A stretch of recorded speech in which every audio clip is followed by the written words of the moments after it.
Everyone, आज हम एक नया चैप्टर स्टार्ट करने वाले हैं जो कि प्लांट फिजियोलॉजी का लास्ट चैप्टर है और चैप्टर का नाम है plant growth and development.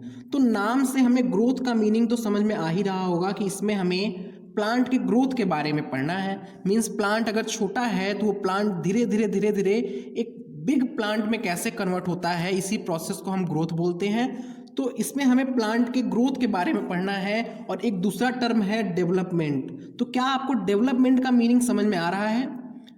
Development क्या होता है? देखिए, डेवलपमेंट का मीनिंग होता है ग्रोथ प्लस डिफरेंशिएशन। अब आपको डिफरेंशिएशन का क्या मीनिंग समझ में आ रहा है? देखिए, development is the sum of growth and differentiation, ये हमारे NCERT में लिखा है। अब नेक्स्ट पॉइंट होता है कि डिफरेंशिएशन क्या होगा। डेवलपमेंट, ग्रोथ और डिफरेंशिएशन का सम तो है, बट डिफरेंशिएशन का क्या मीनिंग होगा यहाँ पे?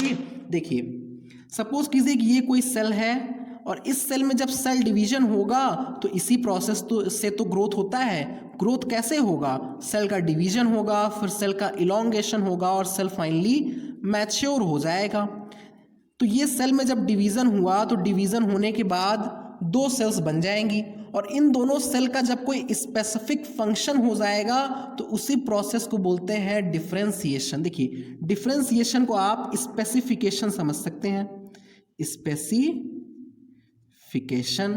स्पेसिफिकेशन का मीनिंग होता है कि कोई भी सेल का कुछ स्पेसिफिक फंक्शन दे दिया जाए।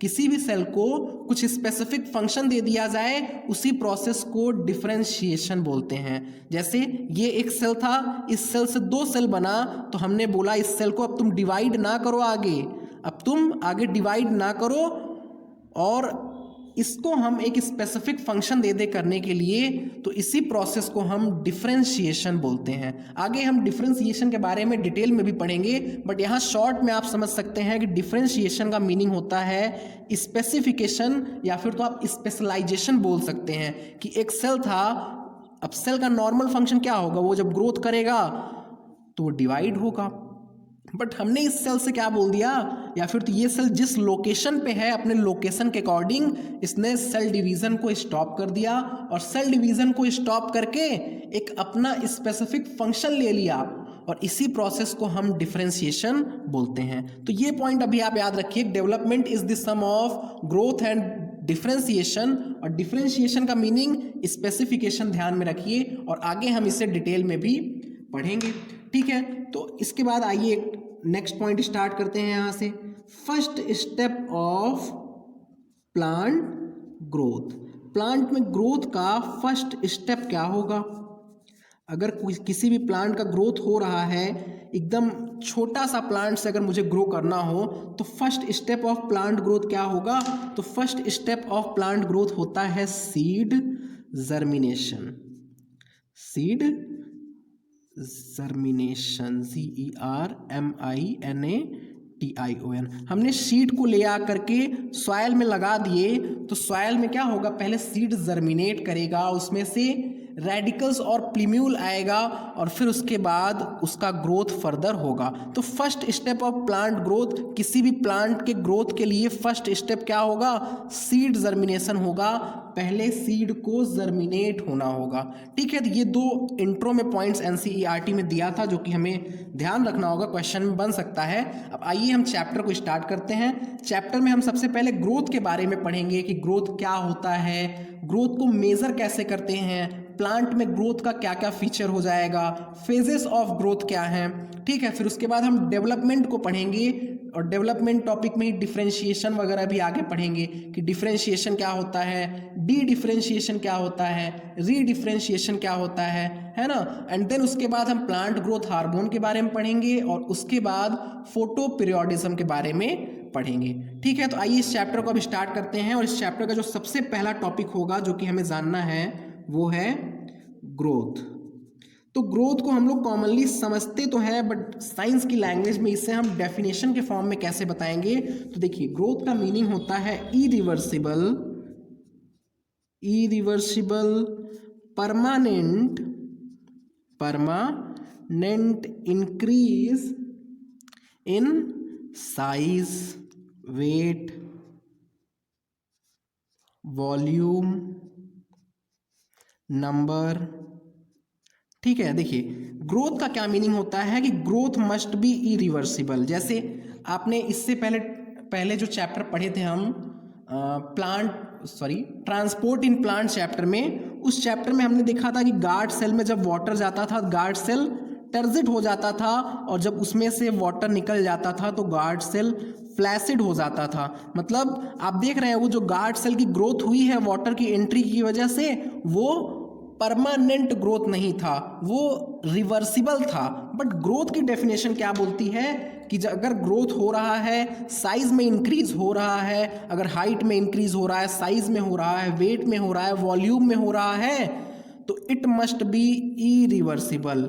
ठीक है, ये इरिवर्सिबल होना चाहिए और परमानेंट होना चाहिए। इरिवर्सिबल और परमानेंट होना चाहिए। NUM यहाँ पे BER होगा, BER। ठीक है, तो ग्रोथ की डेफिनेशन में देखिए कि growth is irreversible permanent increase in size, height, volume and number. अब ग्रोथ होगा कैसे? ग्रोथ होने के लिए बॉडी में मेटाबॉलिक प्रोसेस होती हैं, तो हम यहाँ पे लिख सकते हैं ग्रोथ एक्कम्पेन्ड बाई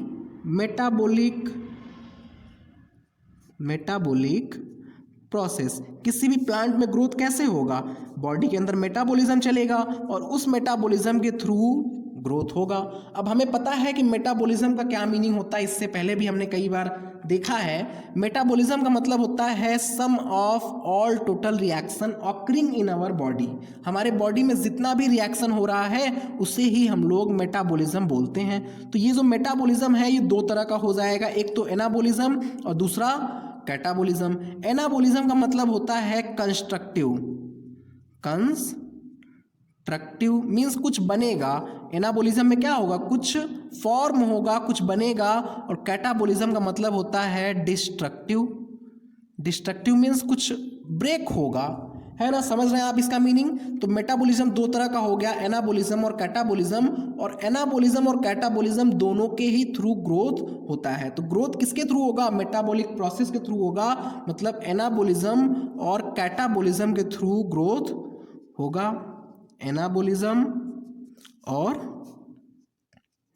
कैटाबॉलिज्म के थ्रू ग्रोथ होगा। मैंने एनाबॉलिज्म का क्या मतलब बताया कि ये कंस्ट्रक्टिव होता है, constructive.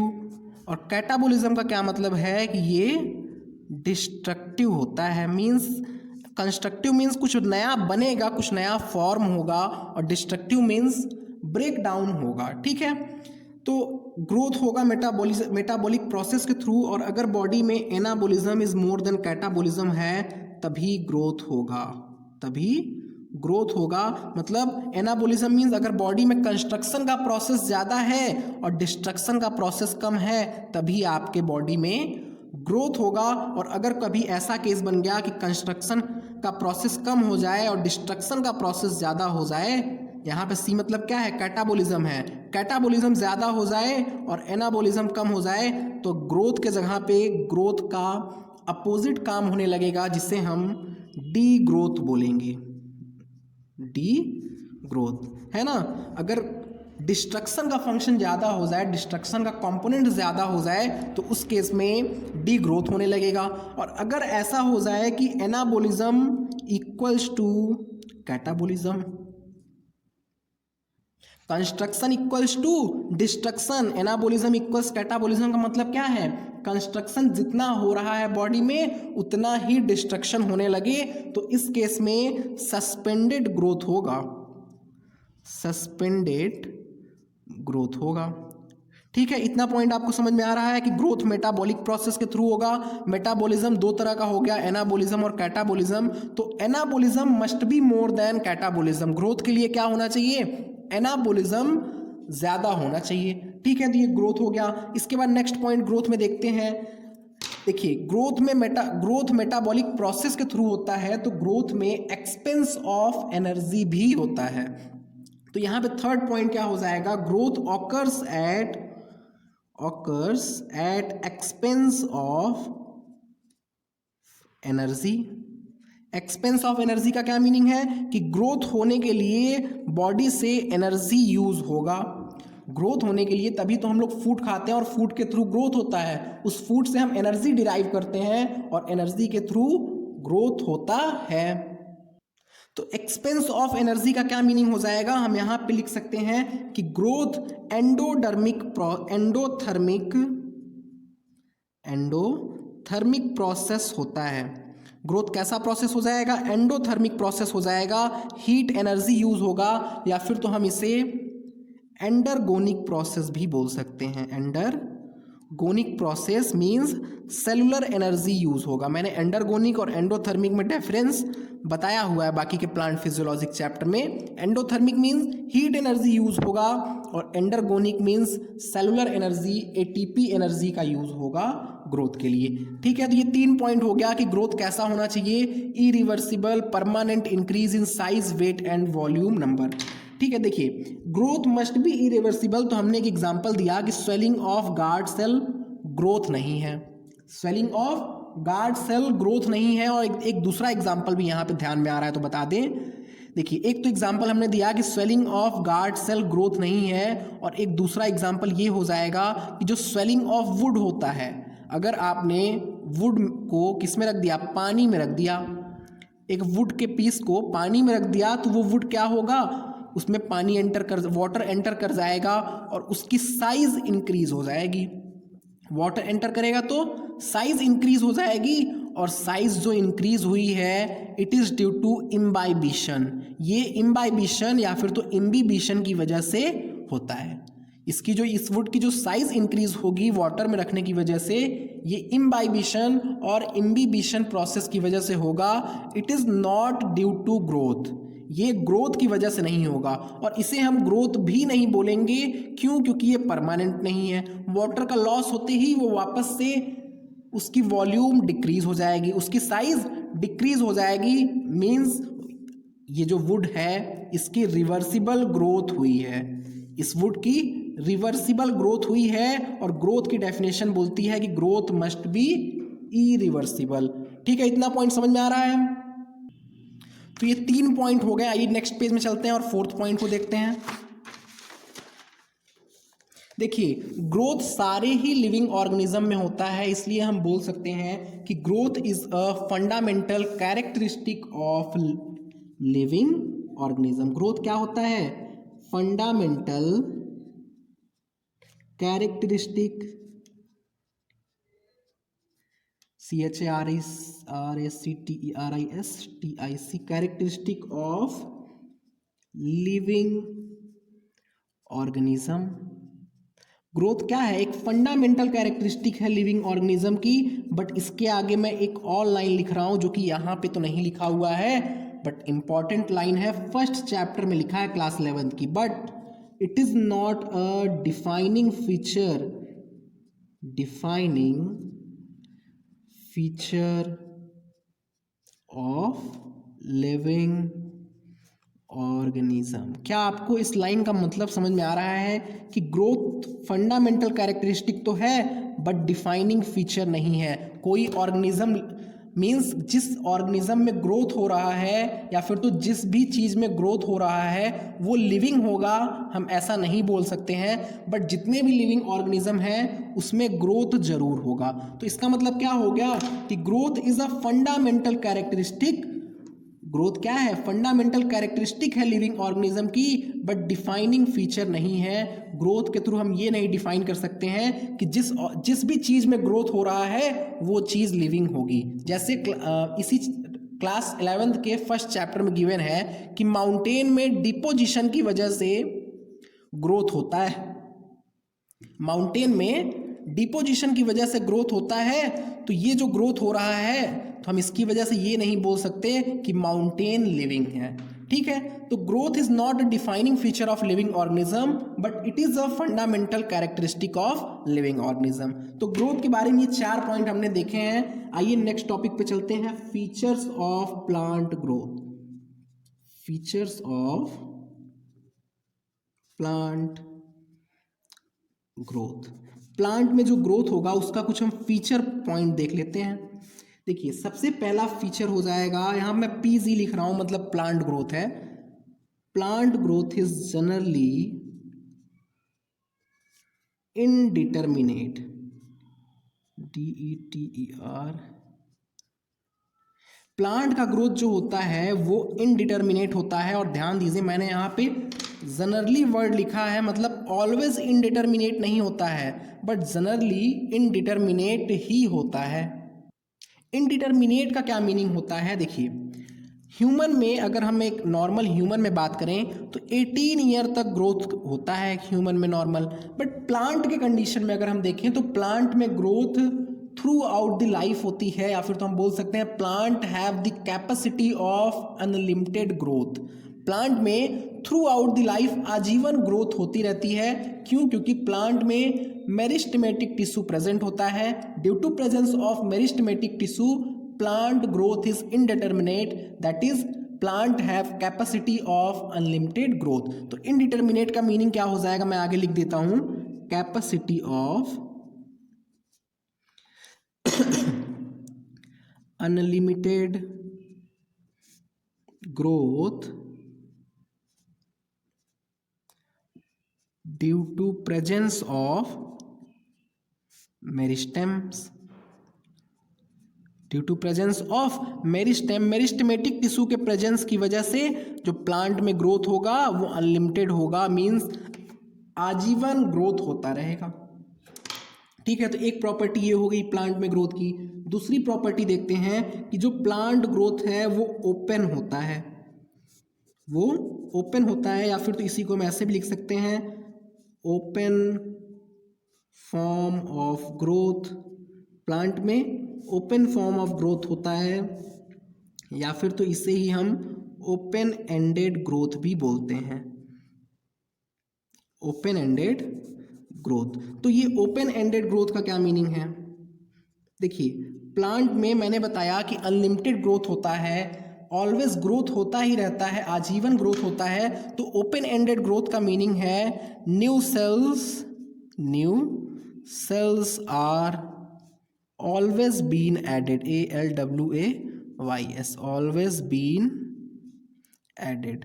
Open form of growth का मीनिंग क्या है कि प्लांट में ऑलवेज न्यू सेल्स ऐड होते रहते हैं। ठीक है, तो प्लांट ग्रोथ इनडिटर्मिनेट होगा, प्लांट ग्रोथ ओपन होगा, और इसके अलावा एक थर्ड पॉइंट होता है प्लांट ग्रोथ के फीचर में कि plant growth is localised. Localised का क्या मीनिंग होता है, क्या आपको पता है? Plant growth is LOCLISED, localised. देखिए लोकलाइज्ड का मीनिंग होता है कि प्लांट ग्रोथ जो है वो फिक्स्ड लोकेशन पे ही होगा, ऑकर्स एट फिक्स्ड लोकेशन। अब ऐसा क्यों है कि फिक्स्ड लोकेशन पे ही होता है, या फिर तो आइए थोड़ा इसको हम डिटेल में समझते हैं। देखिए अगर ये हमने प्लांट का स्टेम बनाया है, ऊपर प्लांट का ये स्टेम का मैंने ऊपर का कुछ पार्ट्स लिया हुआ है, तो इसके ऊपर के साइड में यहाँ पे मेरिस्टेमेटिक टिश्यू प्रेजेंट होगा, जिसे हम लोग शूट एपिकल मेरिस्टेम बोलेंगे। इसके अलावा इसके लैटरल एक्सिस पे कुछ मेरिस्टेमेटिक टिश्यू प्रेजेंट होंगे, जिसे हम लोग लैटरल मेरिस्टेमेटिक टिश्यू बोलेंगे। और इसके अलावा बीच बीच में ऐसे पैचेस के फॉर्म में कुछ मेरिस्टेमेटिक टिश्यू प्रेजेंट होंगे, जिसे हम बोलेंगे इंटरकैलरी मेरिस्टेमेटिक टिश्यू। तो प्लांट का ग्रोथ जो है वो फिक्स्ड लोकेशन पे ही होता है। ऐसा क्यों है? क्योंकि प्लांट में ग्रोथ वहीं होगा जहां पे मेरिस्टेमेटिक टिश्यू प्रेजेंट है। आइए थोड़ा सा टिश्यू का मतलब समझते हैं, या फिर तो टिश्यू में जो हमने एनाटॉमी चैप्टर में पढ़ा है उसका थोड़ा सा क्विक रिवीजन करते हैं, बहुत शॉर्ट फॉर्म में लिखेंगे। देखिए पहले इसका मतलब लिख दें। फिक्स्ड लोकेशन का मतलब क्या है? वहीं पे होगा जहां पे where there meristem is present. Plant में ग्रोथ कहाँ होगा? उसी पोजीशन पे होगा, उसी पॉइंट पे होगा जहाँ पे मेरिस्टेमेटिक टिश्यू प्रेजेंट है। अगर मेरिस्टेमेटिक टिश्यू जहाँ पे भी नहीं प्रेजेंट है तो वहाँ पे ग्रोथ नहीं होगा। ठीक है, तो आइए थोड़ा सा नोट पॉइंट में हम लोग टिश्यू के बारे में कुछ पॉइंट्स रिवीजन कर लिया है। देखिए प्लांट में जो टिश्यू होता है वो दो तरह का होता है, एक होता है मेरिस्टेमेटिक टिश्यू और दूसरा होता है परमानेंट टिश्यू। तो मेरिस्टेमेटिक टिश्यू वो टिश्यू होते हैं जिनके पास एबिलिटी ऑफ सेल डिवीजन होता है, और परमानेंट टिश्यू वो टिश्यू होते हैं जिनके पास डिवीजन की एबिलिटी नहीं होती है। तो मेरिस्टेमेटिक टिश्यू के पास डिवीजन की एबिलिटी है, तो इसी की वजह से प्लांट में ग्रोथ होता है। और ये जब मेरिस्टेमेटिक टिश्यू का स्पेशलाइजेशन हो जाता है, स्पेसिफिकेशन हो जाता है, या फिर तो डिफरेंशिएशन हो जाता है, तो वो कन्वर्ट हो जाते हैं परमानेंट टिश्यू में। और परमानेंट टिश्यू के पास डिवीजन की एबिलिटी नहीं होती है। अभी मैंने बताया कि डिफरेंशिएशन का मीनिंग क्या है। मैंने उस सेल को बोला था कि वो अब सेल डिवीजन को ना करे, सेल डिवीजन के प्रोसेस को एग्जिट कर दे और कुछ एक स्पेसिफिक फंक्शन को परफॉर्म करे, तो उसी प्रोसेस को हम डिफरेंशिएशन बोलते हैं। तो यहाँ पे होगा क्या, मेरिस्टेमेटिक टिश्यू था जिसके पास सेल डिवीजन की कैपेसिटी थी, वो डिफरेंशिएट होकर कन्वर्ट हो गया परमानेंट टिश्यू में। ठीक है, तो मेरिस्टेमेटिक टिश्यू के पास सेल डिवीजन की एबिलिटी है और परमानेंट टिश्यू के पास सेल डिवीजन की एबिलिटी नहीं है। ये मेरिस्टेमेटिक टिश्यू तीन तरह का होता है। पहला हो जाएगा एपिकल मेरिस्टेमेटिक टिश्यू हो जाएगा, दूसरा हो जाएगा इंटरकैलरी मेरिस्टेमेटिक टिश्यू हो जाएगा, और तीसरा हो जाता है लैटरल मेरिस्टेमेटिक टिश्यू। ठीक है, तो ये तीन तरह का मेरिस्टेमेटिक टिश्यू हो गया। ये जो एपिकल मेरिस्टेमेटिक टिश्यू है, ये रूट के एपेक्स और शूट के एपेक्स पे प्रेजेंट होता है। रूट के एपेक्स और शूट के एपेक्स पे प्रेजेंट होता है। यहाँ डायग्राम पे भी मैंने बताया कि ये क्या है, हमने स्टेम बनाया है, मतलब शूट बनाया है, तो शूट के एपेक्स पे क्या प्रेजेंट होगा, एपिकल मेरिस्टेमेटिक टिश्यू प्रेजेंट होगा। इसके अलावा दूसरा हो जाएगा इंटरकैलरी मेरिस्टेमेटिक टिश्यू, जो कि दो परमानेंट टिश्यू के बीच में प्रेजेंट होते हैं। देखिए मैंने यहाँ पे बनाया हुआ है, तो ये कहाँ प्रेजेंट है, दो परमानेंट टिश्यू के बीच में प्रेजेंट है। दो परमानेंट टिश्यू के बीच में प्रेजेंट है, या फिर तो आप बोल सकते हैं नोड के ऊपर या और नीचे प्रेजेंट होता है। ठीक है, ये कहाँ प्रेजेंट होगा, बिटवीन टू परमानेंट टिश्यू। और ये जो लैटरल मेरिस्टेमेटिक टिश्यू होता है, ये लैटरल साइड में प्रेजेंट होता है। इस तरीके से लैटरल साइड में प्रेजेंट होता है, और लैटरल साइड में प्रेजेंट होकर के ये प्लांट की विड्थ को बढ़ाने में हेल्प करता है, प्लांट के विड्थ को बढ़ाने में हेल्प करता है। ठीक है, तो ये तीन तरह का मेरिस्टेमेटिक टिश्यू हो गया, और प्लांट में ग्रोथ वहीं होगा जहां पे मेरिस्टेमेटिक टिश्यू प्रेजेंट है। तो ये मेरिस्टेमेटिक टिश्यू प्लांट में हमेशा प्रेजेंट होते हैं, इसलिए प्लांट का ग्रोथ इनडिटर्मिनेट हो जाएगा। और ये मेरिस्टेमेटिक टिश्यू क्या करेंगे, हमेशा न्यू सेल्स ऐड करते रहते हैं, इसलिए प्लांट का ग्रोथ ओपन हो जाएगा, ओपन फॉर्म ऑफ ग्रोथ होगा। और थर्ड पॉइंट क्या लिखा है कि लोकलाइज्ड होता है, मतलब प्लांट में ग्रोथ वहीं पे होगा जहां पे मेरिस्टेमेटिक टिश्यू प्रेजेंट है। ठीक है, इसके अलावा परमानेंट टिश्यू थोड़ा सा देख लिया जाए, तो परमानेंट टिश्यू दो तरह का हो जाएगा, एक होता है सिंपल परमानेंट टिश्यू, एक होता है कॉम्प्लेक्स परमानेंट टिश्यू। ठीक है, तो ये जो सिंपल परमानेंट टिश्यू होता है, ये वन टाइप ऑफ सेल का बना होता है, और इसका एग्जाम्पल होगा पैरेनकाइमा, कोलेनकाइमा, स्क्लेरेनकाइमा। मीन्स ये वन टाइप ऑफ सेल के बना होगा, एक ही तरह के सेल का टिश्यू होता है। और ये जो कॉम्प्लेक्स परमानेंट टिश्यू है, इसमें more than one type of cells के बना होगा। एक टिश्यू है तो ग्रुप ऑफ सेल होगा, तो इसमें ग्रुपिंग होगी more than one type of cell की, तो ये कॉम्प्लेक्स परमानेंट टिश्यू हो जाएगा।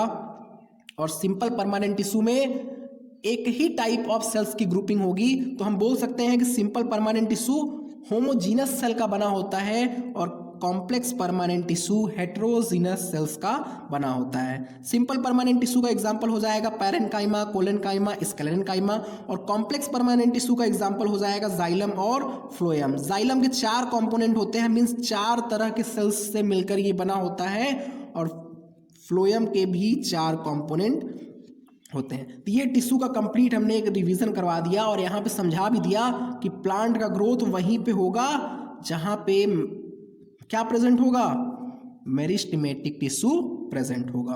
ठीक है, तो इसमें से कुछ नोट करना नहीं था, मैंने जिस तरीके से लिखा है वापस से आप समझने में थोड़ा प्रॉब्लम भी होगी। आइए अब इस टॉपिक को थोड़ा सा आगे बढ़ाते हैं। देखिए ये जो लैटरल मेरिस्टेमेटिक टिश्यू है, थोड़ा सा इसके बारे में और पढ़ लेते हैं, क्योंकि आगे चल के इसी नेक्स्ट पॉइंट वही है ना, तो थोड़ा इसके बारे में और समझ लेते हैं। देखिए ये जो लैटरल मेरिस्टेमेटिक टिश्यू है, ये लैटरल साइड में प्रेजेंट होता है। कहाँ पे, लैटरल साइड में। इसका दो एग्जाम्पल होता है, एक होता है वैस्कुलर कैम्बियम और दूसरा होता है कॉर्क कैम्बियम। ठीक है, कैम्बियम का क्या मीनिंग होता है थोड़ा सा हम समझाते हैं पहले। उससे पहले देखिए एक है वैस्कुलर कैम्बियम, तो वैस्कुलर बंडल का मतलब क्या होता है, जाइलम और फ्लोएम। तो वैस्कुलर कैम्बियम कहाँ प्रेजेंट होगा, जाइलम और फ्लोएम के बीच में प्रेजेंट होता है, और एक दूसरा है, एक है वैस्कुलर कैम्बियम, दूसरा है कॉर्क कैम्बियम। तो ये जो कॉर्क कैम्बियम है ये कॉर्टेक्स के रीजन में प्रेजेंट होता है। देखिए वैस्कुलर कैम्बियम को थोड़ा समझाते हैं। ये हमने कंजॉइंट वैस्कुलर बंडल बनाया है। कंजॉइंट का मतलब क्या है, जिसमें जाइलम और फ्लोएम साथ में हो, ठीक है। तो एक ये मैंने वैस्कुलर बंडल बनाया है, और एक और मैं बनाता हूं दूसरा। ये देखिए इसमें बाहर के साइड में, ध्यान दीजिए मैं बोल रहा हूँ, बाहर के साइड में क्या प्रेजेंट होता है, फ्लोएम प्रेजेंट होता है। ये आपको याद होना चाहिए, एनाटॉमी वाले चैप्टर में दिया है ये सब। बाहर के साइड में फ्लोएम प्रेजेंट होता है और अंदर के साइड में जाइलम प्रेजेंट होता है। तो यहाँ पे क्या होगा, फ्लोएम होगा, यहाँ पे क्या होगा, जाइलम होगा। इतना आपको समझ में आ रहा है। अगर फ्लोएम और जाइलम के बीच में कोई टिश्यू नहीं प्रेजेंट है तो उसे हम लोग क्लोज्ड कंजॉइंट वैस्कुलर बंडल बोलते हैं। ये कैसा है, क्लोज्ड है। और अगर कोई टिश्यू प्रेजेंट होगा तो उसे हम लोग ओपन कंजॉइंट वैस्कुलर बंडल बोलते हैं। ओपन क्यों बोलते हैं, देखिए ओपन का क्या मतलब है, new cells are always been added. Open का मतलब है जो नया सेल्स ऑलवेज ऐड करता रहे। तो यहाँ पे जो ओपन होता है, जो ओपन वाला ये कैम्बियम है, वैस्कुलर कैम्बियम अगर प्रेजेंट होगा, देखिए वैस्कुलर कैम्बियम इसमें क्या है, प्रेजेंट है, और यहाँ पे वैस्कुलर कैम्बियम क्या है, एब्सेंट है। तो अगर वैस्कुलर कैम्बियम प्रेजेंट होगा तो उसे हम ओपन बोलेंगे, और वैस्कुलर कैम्बियम अगर एब्सेंट होगा तो उसे हम क्लोज्ड बोलेंगे, ठीक है। तो अगर वैस्कुलर कैम्बियम प्रेजेंट है तो ये क्या करेगा, इस प्लांट की विड्थ को बढ़ाएगा, इस प्लांट की गिर्थ को बढ़ाएगा, इस प्लांट में लैटरल ग्रोथ कराएगा, है ना। और अगर एब्सेंट है तो उस प्लांट की थिकनेस नहीं बढ़ेगी, उस प्लांट में लैटरल ग्रोथ नहीं होगी, ठीक है। तो ये वाला जो मैंने केस बनाया है जिसमें वैस्कुलर कैम्बियम नहीं है, closed type of vascular bundle है, तो ये कहाँ प्रेजेंट होता है, ये मोनोकॉट में प्रेजेंट होता है। और ये वाला जो मैंने केस बनाया है कि वैस्कुलर कैम्बियम प्रेजेंट है, तो ये कहाँ प्रेजेंट होता है, डाइकॉट में प्रेजेंट होता है। डाइकॉट में प्लस जिम्नोस्पर्म में प्रेजेंट होता है। कहाँ कहाँ पे, डाइकॉट और जिम्नोस्पर्म में प्रेजेंट होता है, इसीलिए डाइकॉट और जिम्नोस्पर्म में सेकेंडरी ग्रोथ होता है। तो ये एक सिंपल सा रिवीजन में ही, अब थोड़ा ज़्यादा हो रहा है यहाँ से रिवीजन। तो आइए नेक्स्ट टॉपिक को देखते हैं। नेक्स्ट टॉपिक में एक्चुअली इसका यूज़ था, इसीलिए हमने यहाँ पे रिवीजन कराया। आइए नेक्स्ट पेज में चलते हैं। देखिए types of growth in plant, next topic क्या है, types of growth in plant. Plant में ग्रोथ के टाइप्स को अब हम देखने वाले हैं। तो प्लांट में ग्रोथ के दो टाइप्स होते हैं, पहला होता है प्राइमरी ग्रोथ और दूसरा होता है सेकेंडरी ग्रोथ। प्राइमरी ग्रोथ और दूसरा होता है सेकेंडरी ग्रोथ। देखिए प्राइमरी ग्रोथ का क्या मीनिंग है, थोड़ा हम ह्यूमन से इसे रिलेट करते हैं।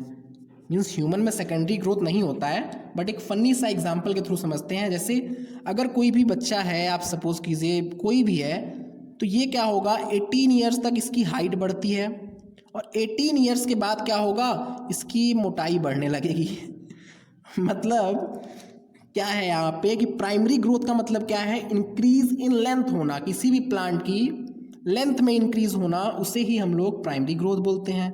और सेकेंडरी ग्रोथ का मीनिंग क्या होता है, increase in width, increase in girth, means lateral growth होना। सेकेंडरी ग्रोथ को हम लोग लैटरल ग्रोथ भी बोलते हैं, लैटरल ग्रोथ। तो प्राइमरी ग्रोथ का क्या मीनिंग हो जाएगा कि प्राइमरी ग्रोथ में इंक्रीज इन लेंथ होगा। तो अगर आप किसी को, अगर अब आपको आपके फ्रेंड लोग दिखें कि मोटे हैं, तो उनको आप बोल सकते हैं आसानी से कि उनमें सेकेंडरी ग्रोथ हो रहा है, ठीक है। सेकेंडरी ग्रोथ का क्या मीनिंग है, इंक्रीज इन विथ ऑब्लिक गिर्थ, ठीक है। अगर किसी भी प्लांट की विथ इंक्रीज होने लगे तो उसे ही हम लोग सेकेंडरी ग्रोथ बोलते हैं। देखिए इसका नाम सेकेंडरी क्यों रखा गया है, क्योंकि ये ऑलवेज प्राइमरी ग्रोथ के बाद ही होता है। ये प्राइमरी ग्रोथ के बाद होता है, पहले प्लांट में कुछ अमाउंट ऑफ हाइट बढ़ेगी और उसके बाद ये ग्रोथ स्टार्ट होता है, इसलिए इसे सेकेंडरी ग्रोथ बोलते हैं। तो ये जो प्राइमरी ग्रोथ है ये सारे प्लांट में होगा, इसलिए हम यहाँ पे लिख सकते हैं ऑकर्स इन ऑल प्लांट्स। ये जो प्राइमरी ग्रोथ है ये सारे प्लांट में होगा, बट ये जो सेकेंडरी ग्रोथ है मैंने अभी बताया सेकेंडरी ग्रोथ वहीं पे होगा जहाँ पे कैम्बियम प्रेजेंट है, और कैम्बियम कहाँ कहाँ पे प्रेजेंट था, डाइकॉट में और जिम्नोस्पर्म में। तो ये कहाँ पे होता है, ऑकर्स इन ओनली इन, लिख लीजिए, डाइकॉट एंड जिम्नोस्पर्म। ठीक है, तो ये जो सेकेंडरी ग्रोथ है ये डाइकॉट में होता है और जिम्नोस्पर्म में होता है, मोनोकॉट में सेकेंडरी ग्रोथ नहीं होता है। ये पॉइंट आपको ध्यान रखना होगा। अब देखिए नेक्स्ट पॉइंट, ये जो प्राइमरी ग्रोथ है इसके लिए कौन कौन सी मेरिस्टेमेटिक टिश्यू रिस्पॉन्सिबल होती है, तो एक हो जाएगा एपिकल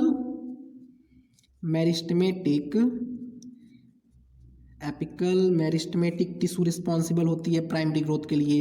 एपिकल मेरिस्टेमेटिक टिश्यू दो तरह की हो जाएगी, मैं शॉर्ट में लिख दे रहा हूँ, एक हो जाएगा शूट एपिकल मेरिस्टेमेटिक टिश्यू और दूसरा हो जाएगा root apical meristematic tissue. Shoot apical meristematic tissue shoot के टिप पे प्रेजेंट होगा और root apical meristematic tissue root के टिप पे प्रेजेंट होगा। तो एपिकल मेरिस्टेमेटिक टिश्यू की वजह से प्राइमरी ग्रोथ होगा, और दूसरा हो जाएगा इंटर कैलरी मेरिस्टेमेटिक टिश्यू। ठीक है, तो इन दोनों टिश्यू की वजह से प्लांट की लेंथ इंक्रीज होती है, तो ये दोनों टिश्यू प्राइमरी ग्रोथ के लिए रिस्पॉन्सिबल होते हैं। इसके अलावा ये जो लैटरल ग्रोथ है या फिर जो सेकेंडरी ग्रोथ है ये लैटरल मेरिस्टेमेटिक टिश्यू की वजह से होती है। तो लैटरल मेरिस्टेमेटिक टिश्यू दो तरह का मैंने बताया, एक होता है वैस्कुलर कैम्बियम, एग्जाम्पल है लैटरल मेरिस्टेमेटिक टिश्यू का, एक है वैस्कुलर कैम्बियम मींस जाइलम और फ्लोएम के बीच में प्रेजेंट होता है, और एक है कॉर्क कैम्बियम। कॉर्क कैम्बियम कहाँ प्रेजेंट होता है, तो कॉर्टेक्स में प्रेजेंट होता है। कहाँ पे, कॉर्टेक्स में कॉर्क कैम्बियम प्रेजेंट होता है। इतना पॉइंट समझ में आ रहा है। अब आइए एक फ्लो चार्ट के फॉर्म में हम इस ग्रोथ के टॉपिक को समझते हैं। यहाँ पे फ्लो चार्ट हो नहीं पाएगा, इसलिए नेक्स्ट पेज में चलते हैं। देखिए ग्रोथ दो तरह का हो जाएगा, आप बताइए कौन कौन सा, प्राइमरी और सेकेंडरी नहीं, वो प्राइमरी और सेकेंडरी प्लांट में हमने देखा था, बट यहाँ पे किसी और दूसरे रेस्पेक्ट में देखेंगे तो ग्रोथ दो तरह का हो जाएगा। एक तो इंट्रिंसिक ग्रोथ होता है, पहले एक्सट्रिंसिक लिख लेते हैं, छोटा सा है एक्सट्रिंसिक ग्रोथ, और दूसरा हो जाएगा इंट्रिंसिक ग्रोथ। एक्सट्रिंसिक ग्रोथ का मीनिंग क्या है कि ये बाहर से डिपोजिशन की वजह से होगा। जैसे माउंटेन में ग्रोथ जो हो रहा था वो एक्सट्रिंसिक ग्रोथ था, नॉन लिविंग में एक्सट्रिंसिक ग्रोथ होता है, मींस बाहर से डिपोजिशन की वजह से होगा। बाहर से आप कोई भी मटेरियल रख दीजिए उसकी वजह से ग्रोथ होगा। बट जो इंट्रिंसिक ग्रोथ है वो अंदर से होता है, लिविंग ऑर्गेनिज्म में होता है। ये सेल में ग्रोथ होता है, ये लिविंग ऑर्गेनिज्म में होता है। ठीक है, तो हम यहाँ क्या लिख सकते हैं, जो एक्सट्रिंसिक ग्रोथ है वो किस में होता है, occurs in non living beings. Extrinsic growth non living beings में होता है, और intrinsic growth occurs in living being. Intrinsic growth living beings में होता है। तो आइए ये एक्सट्रिंसिक इतना ही हो गया। अब इंट्रिंसिक में आगे देखते हैं। इंट्रिंसिक ग्रोथ हम दो जगह पे देख सकते हैं, एक तो ऑर्गेनिज्म यूनिसेलुलर ऑर्गेनिज्म में, और दूसरा मल्टीसेलुलर ऑर्गेनिज्म मींस एनिमल और प्लांट में। मल्टीसेलुलर ऑर्गेनिज्म में, तो ये जो यूनिसेलुलर ऑर्गेनिज्म होगा इसमें ग्रोथ की वजह से क्या क्या हो सकता है, इसमें ग्रोथ की वजह से इंक्रीज इन सेल साइज होगा। यूनिसेलुलर सेल था, ग्रोथ हुई तो उसकी सेल की साइज इंक्रीज हो गई, या फिर तो increase in number of cell हो जाएगा। यूनिसेलुलर में ग्रोथ दो तरीके से होगा, या फिर तो ग्रोथ की वजह से सेल डिवीजन होगा और सेल का नंबर इंक्रीज हो जाएगा, या फिर तो इंक्रीज इन सेल साइज होगा। ठीक है, तो ग्रोथ दो तरीके से हो गया, इसलिए हम बोल सकते हैं यूनिसेलुलर ऑर्गेनिज्म में जो ग्रोथ और रिप्रोडक्शन है वो एक दूसरे का सिनोनिम्स है, एक दूसरे का सिनोनिम्स है। क्यों? क्योंकि अगर देखिए यहाँ पे सेल डिवीजन हो रहा है, एक सेल से दो सेल बना, एक सेल से दो सेल बना, तो ये जो दो सेल बना है ये ग्रोथ में भी दो सेल बनता है एक सेल से, और यही यूनिसेलुलर केस में रिप्रोडक्शन भी तो है। अगर अमीबा का केस देखें तो अमीबा में क्या होगा, बाइनरी फिजन हुआ और दो सेल का फॉर्मेशन हुआ, तो ये एक तरीके का रिप्रोडक्शन भी है और ये वहाँ पे ग्रोथ भी है। तो इसलिए हम लिख सकते हैं इन unicellular organism growth and reproduction is synonyms of each other, या फिर तो ऐसे कि reproduction is synonyms of growth. तो इसी तरीके से यहाँ आप लिख लेते हैं कि reproduction is synonyms of growth in unicellular organism। और ये पॉइंट मैं क्वेश्चन से एक ढूंढ के लिख रहा हूं, ये एक क्वेश्चन पूछा था कि ग्रोथ के सिनोनिम्स क्या होगा यूनिसेलुलर में, रिप्रोडक्शन के सिनोनिम्स या फिर तो ग्रोथ के सिनोनिम्स क्या होगा। ठीक है, तो ये पॉइंट भी आपको समझना होगा कि यूनिसेलुलर ऑर्गेनिज्म में रिप्रोडक्शन होगा तो ग्रोथ होगा, या फिर तो ग्रोथ होगा तो रिप्रोडक्शन होगा। इसलिए यूनिसेलुलर ऑर्गेनिज्म के केस में कौन सा वर्ड यूज किया जाना चाहिए, इसके लिए कोई भी प्रॉपर क्लियरिटी नहीं है। इसलिए यूनिसेलुलर ऑर्गेनिज्म में ग्रोथ और रिप्रोडक्शन सिनोनिम्स वर्ड्स हैं। ठीक है, इतना पॉइंट आपको समझ में आ रहा है। इसके बाद नेक्स्ट हो जाएगा हमारा मल्टीसेलुलर में। मल्टीसेलुलर में हम और प्लांट्स, हम मीन्स एनिमल और प्लांट हो जाएंगे, एनिमल और प्लांट्स हो जाएंगे। तो एनिमल और प्लांट्स के केस में देखते हैं। देखिए एनिमल में हमने तीन जो प्रॉपर्टी, प्लांट में हमने जो प्लांट ग्रोथ की तीन प्रॉपर्टी देखी थी वही तीनों प्रॉपर्टी यहाँ पे होगा। पहला प्रॉपर्टी क्या था, ओपन एंडेड ग्रोथ था। ओपन एंडेड ग्रोथ बोलिए, ओपन फॉर्म ऑफ ग्रोथ बोलिए, या फिर तो प्लांट ग्रोथ इज ओपन बोल लीजिए। ठीक है, प्लांट में ग्रोथ कैसा था, ओपन एंडेड था। जब तक प्लांट की डेथ नहीं होती है, जब तक प्लांट में मेरिस्टेम प्रेजेंट होगा तब तक प्लांट की ग्रोथ होती रहती है। ठीक है, तो ओपन एंडेड ग्रोथ हो जाएगा प्लांट में। बट ह्यूमन में या फिर तो एनिमल में ऐसा नहीं होता है। एक मैक्सिमम एज के बाद एक मैक्सिमम एज के बाद एनिमल ग्रोथ स्टॉप हो जाता है। ठीक है, दूसरा पॉइंट क्या हो जाएगा, प्लांट में हमने क्या देखा था कि लोकलाइज्ड होता है, लोकलाइज्ड होता है, स्पेसिफिक लोकेशन पे ही होगा लोकलाइज्ड ग्रोथ। बट एनिमल के केस में लोकलाइज्ड नहीं होता है, डिफ्यूज्ड होता है। इसके कंट्रास्ट में हम यहाँ पर लिख रहे हैं कि प्लांट में ओपन एंडेड ग्रोथ है तो एनिमल में क्लोज एंडेड। वैसे क्लोज एंडेड कोई टर्म नहीं है या फिर तो कोई टर्म बोला नहीं जाता है, सिर्फ समझने के लिए आप ऐसे समझ लीजिए कि एनिमल का ग्रोथ ये कोई टर्म नहीं है या फिर तो किसी भी बुक में नहीं दिया है। आप इस तरीके से सिर्फ समझ लीजिए कि एनिमल में ऑलवेज न्यू सेल्स नहीं ऐड होते हैं। ठीक है, और दूसरा क्या हो जाएगा कि प्लांट्स में लोकलाइज्ड ग्रोथ होता है और एनिमल में डिफ्यूज्ड ग्रोथ होता है, डिफ्यूज्ड ग्रोथ होता है। मीन्स अगर कोई भी एनिमल बड़ा होगा तो उसका हर एक ऑर्गन बड़ा होगा, मीन्स उसमें ग्रोथ क्या होगा, सारे पार्ट्स में ग्रोथ होता है। और एनिमल में प्लांट्स में क्या है कि उसी पोजीशन पे होगा जहां पे मेरिस्टेमेटिक टिश्यू प्रेजेंट है। थर्ड पॉइंट देखिए, मैंने बोला कि plant growth is generally indeterminate. ध्यान दीजिए, मैंने बोला जनरली इनडिटर्मिनेट, इसका मतलब है प्लांट में जो ग्रोथ होगा, थर्ड पॉइंट पे हम प्लांट के लिए दो तरीके से लिखते हैं। देखिए मैंने बोला था जनरली इनडिटर्मिनेट है, इसका मतलब प्लांट में डिटर्मिनेट ग्रोथ भी होता है और साथ में इनडिटर्मिनेट भी होता है। बट जनरली कैसे होगा, इनडिटर्मिनेट, MINATE, मोस्टली इनडिटर्मिनेट ही होता है। बट डिटर्मिनेट का मीनिंग क्या है, पहले तो आप ये बताइए।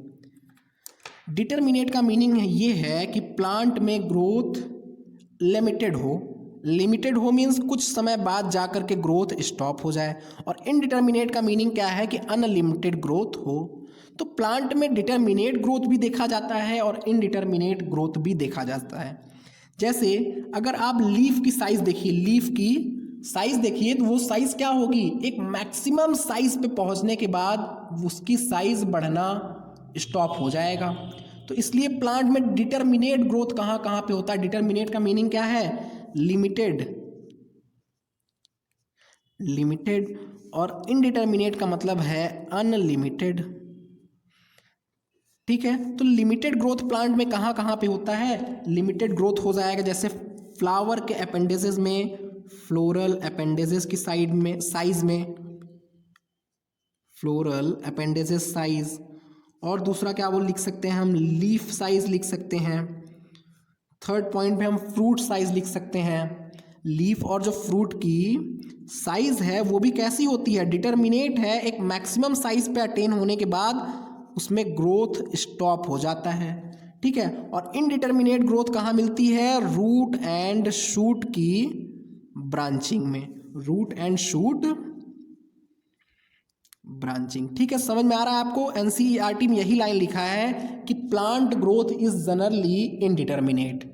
प्लांट में बता तो दिया है कि जनरली इनडिटरमिनेट होता है, बट डिटरमिनेट ग्रोथ कहाँ कहाँ पे होगा ये पॉइंट उसमें नहीं बताया है। तो यहाँ पे इसके कंट्रास्ट में अगर ह्यूमन में देखें तो ह्यूमन का जो ग्रोथ है वो डिटरमिनेट, ह्यूमन मीन्स एनिमल का जो ग्रोथ है वो डिटरमिनेट होता है। ठीक है, इतना पॉइंट आपको क्लियर आ रहा है। तो नेक्स्ट पेज में चलते हैं फिर। देखिए, अब ग्रोथ को हमें मेजर करना है। प्लांट में जो ग्रोथ हो रहा है उस ग्रोथ को हम मेजर कैसे करेंगे, growth is measurable, growth is measurable. जो ग्रोथ हो रहा है उसे मेजर किया जा सकता है, और मेजर कैसे करेंगे आइए देखते हैं। अब मेजर करने के लिए एक तो तरीका है ऑब्जर्वेशन से मेजर कर सकते हैं, और दूसरा तरीका है कुछ डिवाइस का, कुछ इंस्ट्रूमेंट का यूज़ करके मेज़र किया जाए। जैसे एक डिवाइस का नाम लिख रहे हैं, ये नाम नहीं लिखते हैं, एनसीईआरटी में नहीं दिया है, बट पीवाईक्यू में पूछा है। डिवाइस का नाम है ऑक्सैनो, AUXANO मीटर। ठीक है, डिवाइस का नाम क्या है, ऑक्सैनोमीटर है, आपको याद रखना होगा। प्लांट के ग्रोथ को मेजर करने के लिए यूज किया जाता है ऑक्सैनोमीटर, और दूसरा है क्रेस्कोग्राफ, क्रेस्कोग्राफ। क्रेस्कोग्राफ को जगदीश चंद्र बोस ने डिस्कवर किया था, और ये दोनों ही डिवाइस यूज किया जाता है to measure, used to measure, TZ लिख दे रहा हूं, प्लांट ग्रोथ हो जाएगा, use to measure plant growth. ठीक है, तो ये जो क्रिस्कोग्राफ है इसका मैकेनिज्म थोड़ा हार्ड है, बाकी ऑक्सैनोमीटर्स के थ्रू कैसे मेजर किया जाता है ग्रोथ को थोड़ा सिंपल है, तो आइए समझ लेते हैं। देखिए, ये कोई सपोज कर लीजिए कि पॉटेड प्लांट है, ये क्या हो जाएगा, पॉट हो जाएगा। इस पॉट में ये लगा हुआ प्लांट है, चलिए एक लीफ भी बना दे रहा हूँ। सपोज कीजिए ये प्लांट की इतनी ग्रोथ हुई है, और इसके आगे ग्रोथ हो रही है, और या फिर तो कितनी ग्रोथ हुई है उसे कैसे मेजर करेंगे, तो आइए थोड़ा समझते हैं। देखिए, एक ये डिवाइस है, इस डिवाइस में ये मेजरिंग स्केल लगा है, और इस डिवाइस का ये देखिए पॉइंट है, ये पॉइंटर है, ये क्या हो जाएगा, एक पॉइंटर है, इसमें मेजरिंग स्केल लगा हुआ है इस तरीके का ये। ठीक है, ये पॉइंटर है। अब हमने क्या किया, यहाँ से एक धागा बांधा प्लांट में, धागा बोल लीजिए, रोप बोल लीजिए, और उस रोप को यहाँ से बांध करके, इसके टिप से बांध करके इस पुली, ये जो है मूवेबल पुली है, इस पुली में कनेक्टेड है ये पॉइंटर। तो इस पुली के थ्रू हमने क्या किया, दूसरे साइड में ला करके एक वेट यहाँ से अटैच कर दिया, एक मास को हमने यहाँ से अटैच कर दिया, दोनों तरफ से फोर्स लग रहा है। अब जैसे जैसे प्लांट में ग्रोथ होगा ये यहाँ से बढ़ेगा, तो बढ़ेगा तो क्या होगा, ये पुली को इस तरीके से रोटेट कराएगा। अगर यहाँ से प्लांट की हाइट बढ़ी तो ये पुली को यहाँ से इस तरीके से रोटेट कराएगा, और रोटेट कराएगा तो ये क्या होगा, पॉइंटर रोटेट करके स्केल पे रोटेट करेगा, और हम ऑब्जर्व कर सकते हैं कि प्लांट का ग्रोथ हो रहा है। ये हमने जो बताया ये ऑक्सैनोमीटर है, AUXANO। और बाकी ये जो क्रिस्कोग्राफ है इसका मैकेनिज्म थोड़ा हार्ड है और कॉपी में बन भी नहीं पाएगा। मैं इसका एक फ़ोटो यहाँ पे लगा दे रहा हूँ, आप देखिए इस फोटो में। ठीक है, तो ये क्रिस्कोग्राफ को जगदीश चंद्र बोस ने डिस्कवर किया था, और क्रिस्कोग्राफ मोर एक्यूरेटली मेजर करता है, ऑक्सैनोमीटर से भी एक्यूरेट मेजरमेंट क्रिस्कोग्राफ में होता है। ठीक है, तो ग्रोथ को मेजर कर सकते हैं, और मेजर करने के लिए ये डिवाइस हो गया। एक पॉइंट, दूसरे पॉइंट पे जाते हैं कि अगर हमें ग्रोथ को सेलुलर लेवल पे देखना है तो क्या होगा। देखिए एट सेलुलर लेवल, हमें सेल के लेवल में देखना है। सेलुलर लेवल में ग्रोथ का क्या मीनिंग हो जाएगा, growth equals increase in protoplasm या फिर तो आप साइटोप्लाज्म बोल लीजिए।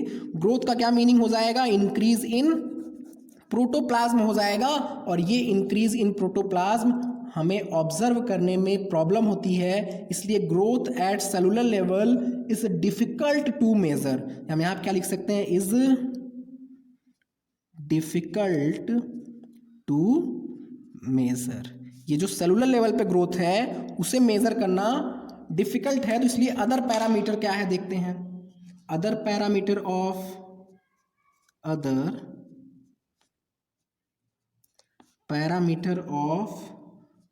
ग्रोथ मेजरमेंट, ग्रोथ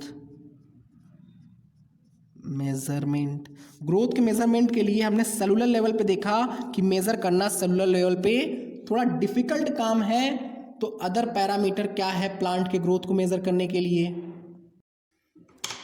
पहला हो जाएगा अदर पैरामीटर में इंक्रीज इन फ्रेश वेट और ड्राई वेट। अगर किसी भी प्लांट का फ्रेश वेट या फिर तो ड्राई वेट बढ़ रहा है, या फिर तो किसी भी फ्रूट का, किसी भी वेजिटेबल का फ्रेश वेट और ड्राई वेट बढ़ रहा है, तो हम इसके थ्रू समझ सकते हैं कि प्लांट में ग्रोथ हुआ है। और दूसरा क्या पैरामीटर हो जाएगा, इंक्रीज इन लेंथ में अगर इंक्रीमेंट हो रहा है, लेंथ इंक्रीज हो रहा है, और इंक्रीज इन लेंथ के थ्रू हम पॉलन ट्यूब की ग्रोथ को मेजर करते हैं, पॉलन ट्यूब के ग्रोथ को मेजर करते हैं। थर्ड पॉइंट यहां से क्या हो जाएगा, increase in cell number. Cell का नंबर अगर इंक्रीज हो रहा है तो भी हम बोल सकते हैं कि ग्रोथ हुआ है। जैसे इसका एग्जांपल दिया है रूट ऑफ मेज, जो मेज प्लांट है, मक्के के प्लांट में जो रूट है, एग्जाम्पल दिया है कि जो मेज प्लांट का रूट है उसमें 17,500 न्यू सेल्स बनते हैं, मीन्स 17,500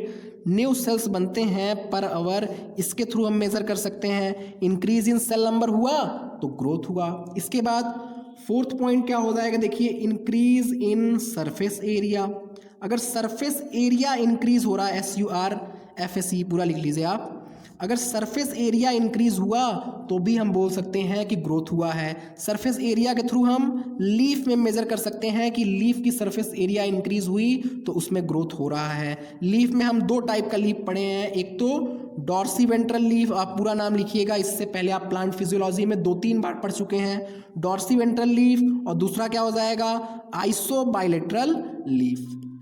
तो इंक्रीज इन सरफेस एरिया के थ्रू हम लीफ में मेजर कर सकते हैं। ये डॉर्सीवेंट्रल लीफ डाइकॉट में प्रेजेंट होता है और आइसोबाइलेटरल लीफ मोनोकॉट में प्रेजेंट होता है। ठीक है, इतना पॉइंट समझ में आ रहा है। इसके अलावा फिफ्थ पॉइंट क्या हो जाएगा कि हम इंक्रीज इन सेल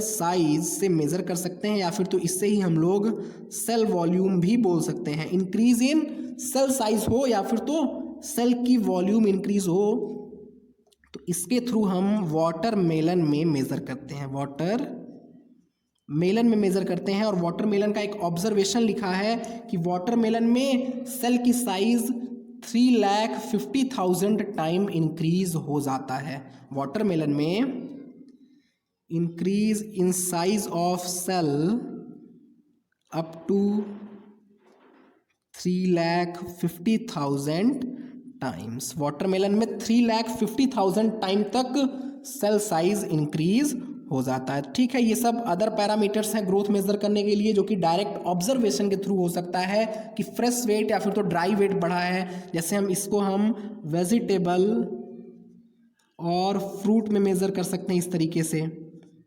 ठीक है, वेजिटेबल और फ्रूट में। और दूसरा क्या हो जाएगा, increase in length, pollen tube की लेंथ इंक्रीज हो रही है तो उसके थ्रू भी मेजर कर सकते हैं। सेल नंबर इंक्रीज हो रहा है, जैसे रूट ऑफ मेज एग्जांपल दिया है NCERT में। सरफेस एरिया इंक्रीज हो रहा है तो लीफ में मेजर कर सकते हैं। सेल की साइज या फिर तो सेल की वॉल्यूम इंक्रीज हो रही है तो ये हम वाटरमेलन में मेजर कर सकते हैं।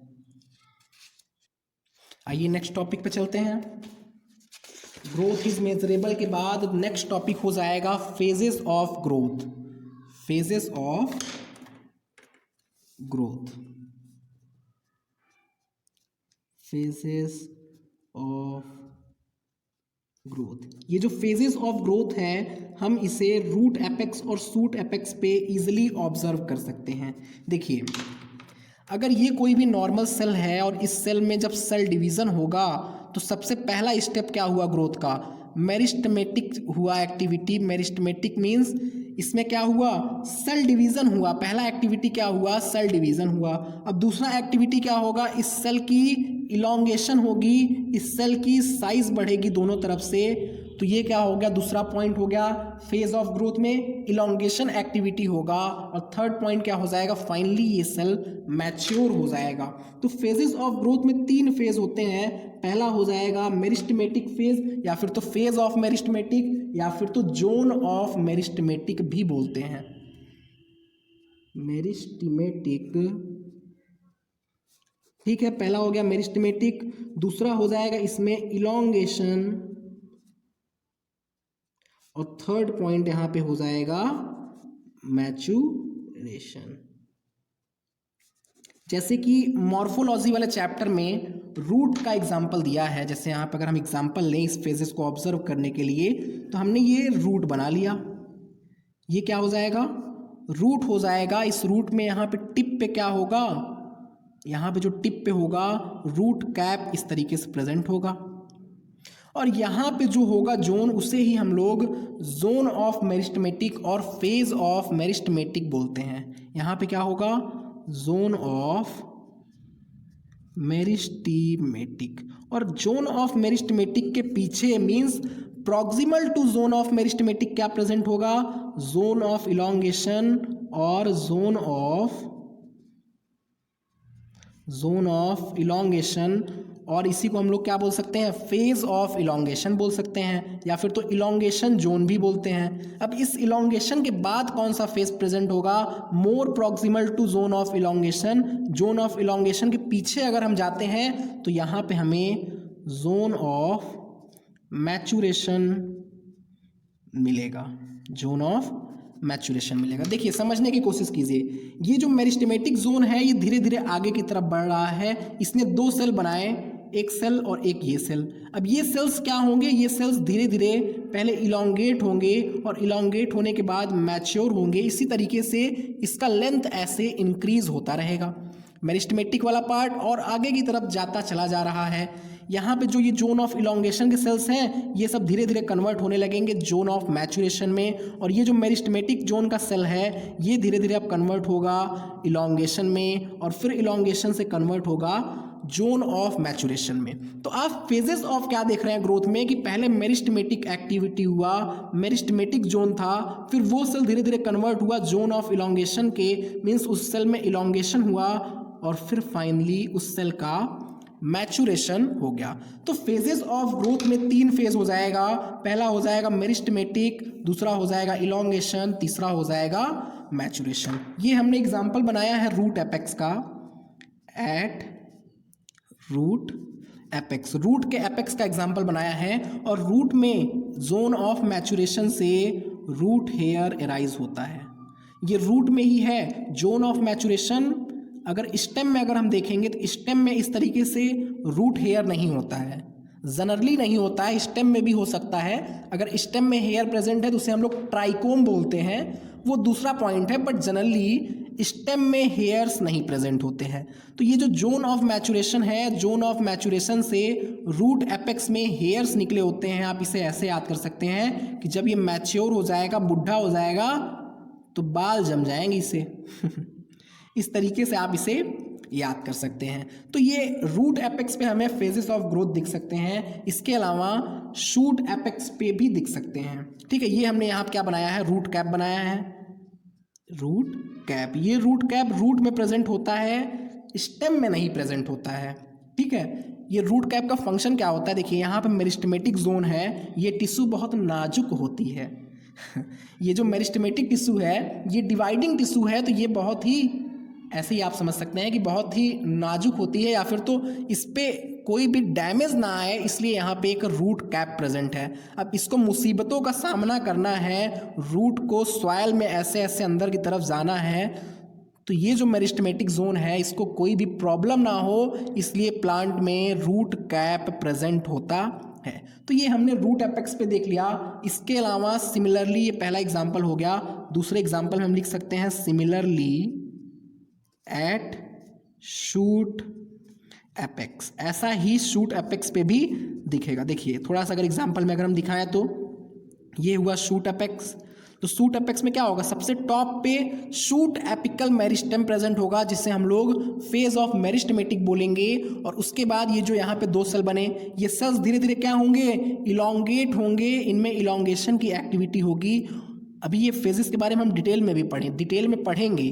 तो अभी आप ऐसे ही समझिए कि इसमें इलोंगेशन होगा और इलोंगेशन के बाद फाइनली ये धीरे धीरे मैच्योर हो जाएंगे और इसी तरीके से प्लांट का ग्रोथ होता रहेगा। यहाँ पे जोन ऑफ मैचुरेशन से जनरली हेयर नहीं निकलते हैं।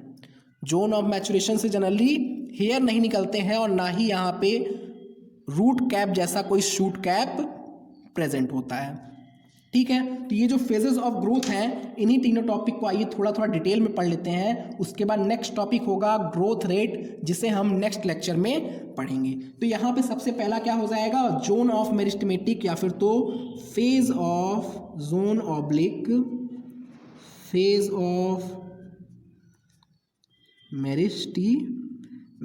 इसके बारे में पहले देखते हैं, zone oblique phase of meristematic. तो फेज ऑफ मेरिस्टेमेटिक में क्या प्रेजेंट होगा, एक्टिवली डिवाइडिंग सेल प्रेजेंट होगा। एक्टिवली डिवाइडिंग सेल प्रेजेंट होगा मींस कॉन्टिन्यूअस यहाँ पे सेल होगा। एक्टिवली यहाँ पे सेल डिवीजन होता रहेगा। तो सेल डिवीजन होगा तो सेल डिवीजन से दो सेल का फॉर्मेशन होगा, दो सेल का फॉर्मेशन होगा और उन सेल्स को हम लोग मेरिस्टेमेटिक सेल बोलेंगे। आइए मेरिस्टेमेटिक सेल का कुछ कैरेक्टरिस्टिक यहाँ से देख लिया जाए। मेरिस्टेमेटिक सेल, तो ये जो मेरिस्टेमेटिक सेल होंगे ये अभी नया नया यहाँ बना है। तो ये क्या होंगे, रिच इन प्रोटोप्लाज्म होंगे। इसमें प्रोटोप्लाज्म की क्वांटिटी बहुत ज़्यादा होगी। तो हम लिख सकते हैं कि मेरिस्टेमेटिक सेल जो फॉर्म हुए हैं they are rich in protoplasm होगा। प्रोटोप्लाज्म रिच होंगे और यहाँ पे अगर वैक्यूल पहले तो एब्सेंट होगा, बट अगर कोई वैक्यूल है भी तो बहुत ही स्मॉल होगा। वैक्यूल स्मॉल होगा। यहाँ पे न्यूक्लियस प्रेजेंट होगा तो न्यूक्लियस कैसा होगा, सेल की साइज छोटी होगी कंपैरेटिवली। देखिए जो जोन ऑफ इलोंगेशन है, इलोंगेशन मीन समझिए आप सेल की साइज इंक्रीज हो गई। तो यहाँ मेरिस्टेमेटिक सेल में क्या होगा, सेल की साइज छोटी होगी। तो सेल साइज छोटी होने की वजह से इसमें जो प्रोटोप्लाज्म है हमें दिखेगा कि बहुत ज़्यादा है। ठीक है, पहला पॉइंट। दूसरा पॉइंट यहाँ पर हमें दिखेगा कि न्यूक्लियस बहुत बड़ा है। न्यूक्लियस बहुत बड़ा है, एक पॉइंट तो हमें ये दिखेगा और इजीली विजिबल होगा न्यूक्लियस। और हमें क्या दिखेगा, अब ये नया नया सेल बना है जिसका जो सेल वॉल होगा वो प्राइमरी सेल वॉल होगा। प्राइमरी सेल वॉल होगा और प्राइमरी सेल वॉल के साथ साथ बहुत ही थिन होगा, पतला होगा, क्योंकि अभी अभी नया नया सेल डिवीजन हुआ है। और इसके अलावा क्या होगा कि ये जो सेल वॉल है थिन होगा, प्राइमरी होगा और सेलुलोजिक होता है, सिर्फ और सिर्फ सेलुलोज का बना होगा। इसके अलावा इसमें प्लाज्मोडेस्माटल कनेक्शन बहुत ज़्यादा होंगे। प्लाज्मोडेस्माटल कनेक्शन एबंडेंट होंगे। ये सेल डिवीज़न जब होगा तो यहाँ देखिए अभी समझाते हैं इस पॉइंट को, एक एक पॉइंट लिखते हैं फिर आप समझेंगे। देखिए न्यूक्लियस कैसा हो जाएगा, लार्ज होगा और कॉन्स्पिशियस होगा। ठीक है, इसके बाद नेक्स्ट पॉइंट मैंने क्या बोला कि इसमें जो सेल वॉल होगा वो कैसा होगा, प्राइमरी होगा, थिन होगा और सेलुलोजिक होगा। प्राइमरी होगा, थिन होगा और सेलुलोजिक होगा। इसके अलावा फोर्थ पॉइंट पे मैंने बताया कि प्लाज्मोडेस्माटा।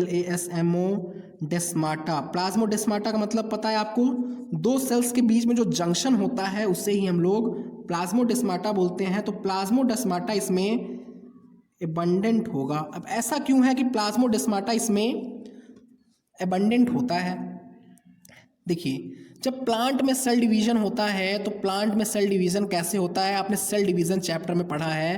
प्लांट में सेल प्लेट का फॉर्मेशन होता है। देखिए ये क्या है, सेल प्लेट का फॉर्मेशन होता है और मिडिल से होता है, सेंटर की तरफ से सेल प्लेट का फॉर्मेशन होता है और ये अवे की तरफ में एक्सटेंड होता है। और जब ये अवे की तरफ में एक्सटेंड होता है तो यहीं पे बीच बीच में सेल के बीच में जंक्शन प्रोड्यूस हो जाता है, कनेक्शन प्रोड्यूस हो जाता है, उसे ही हम लोग प्लाज्मोडेस्माटा बोलते हैं। इस प्लाज्मोडेस्माटा के थ्रू एक्सचेंज ऑफ मटेरियल होता है, दो सेल्स के बीच में एक्सचेंज ऑफ मटेरियल होता है। तो अभी जब नया नया सेल डिवीज़न हुआ है, ताज़ा ताज़ा हुआ है, आप बोल लीजिए गरम गरम हुआ है, तो यहाँ पे क्या होगा, ये जो प्लाज्मोडेस्माटल कनेक्शन है वो बहुत ज़्यादा होगा। और जैसे ही ये सेल धीरे धीरे मैचुरेट होने लगेंगे, मैच्योर होने लगेंगे, इस सेल में इलोंगेशन होने लगेगा, तो ये प्लाज्मोडेस्माटल कनेक्शन, ये जो पोर है, ये धीरे धीरे ऐसे ही बंद हो जाएगा। ठीक है, तो ये जो मेरिस्टेमेटिक सेल है, ताज़ा ताज़ा जो सेल्स बने हुए हैं, इसमें प्लाज्मोडेस्माटल कनेक्शन एबंडेंट अमाउंट में होगा। इसके अलावा क्या होगा, इसमें इंटरसेलुलर स्पेस एकदम नहीं होगा। यहाँ पे आप देखिए, ये जो सेल्स बने हैं आपस में कनेक्टेड हैं एक कॉमन वॉल के थ्रू, तो इसमें इंटरसेलुलर स्पेस एब्सेंट होगा। एक पॉइंट और क्या हो जाएगा, इंटर सेलुलर स्पेस क्या होगा, एब्सेंट होगा। तो ये था जोन ऑफ या फिर तो फेज ऑफ मेरिस्टेमेटिक, जिसमें एक्टिवली सेल डिवीजन हो रहा है, जिसमें जो मेरिस्टेमेटिक सेल बने हैं उसमें प्रोटोप्लाज्म बहुत ज़्यादा है, न्यूक्लियस लार्ज एंड कॉन्स्पिक्सियस है, और cell wall primary thin cellulosic है, प्लाज्मोडेस्माटा एबंडेंट है और इंटरसेलुलर स्पेस एब्सेंट है। इसके बाद next phase that is phase of या फिर तो जोन ऑफ इलोंगेशन पे चलते हैं। नेक्स्ट पेज पे ही आ जाए, देखिए सेकंड क्या जोन हो जाएगा, जोन ऑब्लिक फेज ऑफ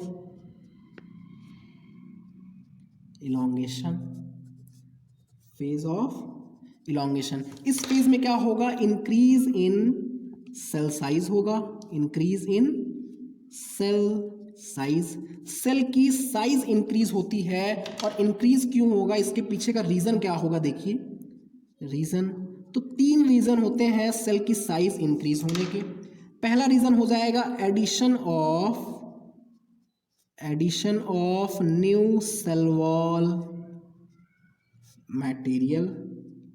देखिए अभी हमने देखा था कि सेल वॉल कैसा था, उसमें प्राइमरी था और सेलुलोजिक था, मेनली सेलुलोज का बना था। अब इसमें क्या होगा, न्यू सेल वॉल का मटेरियल ऐड होगा, हेमी सेलुलोज ऐड होगा, प्राइमरी से सेकेंडरी सेल वॉल बनेगा। इसके अलावा लिग्निन वगैरह भी सेल वॉल में आएगा।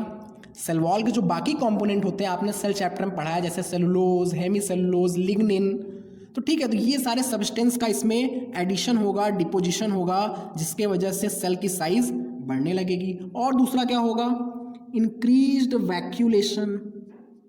इंक्रीज्ड वैक्यूलेशन मैंने बताया था कि या फिर तो वैक्यूल होगा ही नहीं, या फिर तो वैक्यूल है तो उसकी साइज बहुत ही छोटी होगी। तो इंक्रीज्ड वैक्यूलेशन का मतलब इंक्रीज इन वैक्यूल साइज यहाँ पे होने लगेगा, इंक्रीज इन वैक्यूल साइज होगा। अगर वैक्यूल नहीं है तो वैक्यूल फॉर्म होगा एंड देन उसकी साइज इंक्रीज होगी, और वैक्यूल की साइज इंक्रीज होगी तो ओवरऑल सेल की साइज इंक्रीज होगी, that is cell enlargement. Enlargement, इन तीनों रीजन की वजह से क्या होगा, सेल की साइज इंक्रीज होने लगेगी, और इससे ही हम लोग जोन ऑफ इलोंगेशन या फिर तो फेज ऑफ इलोंगेशन बोलेंगे।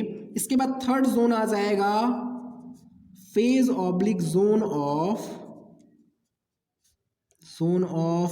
क्या था, मैच्योरेशन। अब इसमें क्या होगा, अभी तो सेल की साइज इंक्रीज हो रही थी, अब सेल की साइज इंक्रीज होना बंद हो जाएगी। क्यों, क्योंकि अब सेल में मैक्सिमम मॉडिफिकेशन हो गया है। हम यहाँ पे क्या लिख सकते हैं, इस फेज में मैक्सिमम मॉडिफिकेशन इन सेल हो जाएगा, मैक्सिमम मॉडिफिकेशन इन सेल्स में मैक्सिमम मॉडिफिकेशन हो जाएगा। इसका मतलब हो जाएगा maximal size of cell attend हो जाएगा, maximum cell size attend, cell की मैक्सिमम साइज अटेन हो जाएगी, उसमें मैक्सिमम मॉडिफिकेशन हो गया है। दैट इज मैक्सिमल साइज का मतलब हम समझ सकते हैं कि सेल वॉल क्या हो गया, मैक्सिमम थिक हो गया, मैक्सिमम वॉल थिकनिंग हो गया, मैक्सिमम वॉल थिकनिंग हो गया। और इसके अलावा मैक्सिमम प्रोटोप्लाज्मिक मॉडिफिकेशन हो गया। जितना भी प्रोटोप्लाज्म में कुछ भी मॉडिफिकेशन, जो कुछ भी होना था, साइज बढ़ना था, वैक्यूल की साइज बढ़नी थी, वो सब कुछ मैक्सिमम अमाउंट में हो गया और फाइनली ये जो सेल है वो मैच्योर्ड हो गया है। ठीक है, तो ये 3 फेजेस ऑफ ग्रोथ थे। अब इसके बाद जो हमारा नेक्स्ट टॉपिक होगा, थोड़ा सुन लीजिए कि नेक्स्ट टॉपिक क्या होना है हमारा। तो इसके बाद जो नेक्स्ट टॉपिक है वो है ग्रोथ रेट। ठीक है, तो इसे हम नेक्स्ट लेक्चर में शुरू करेंगे। Okay, bye bye.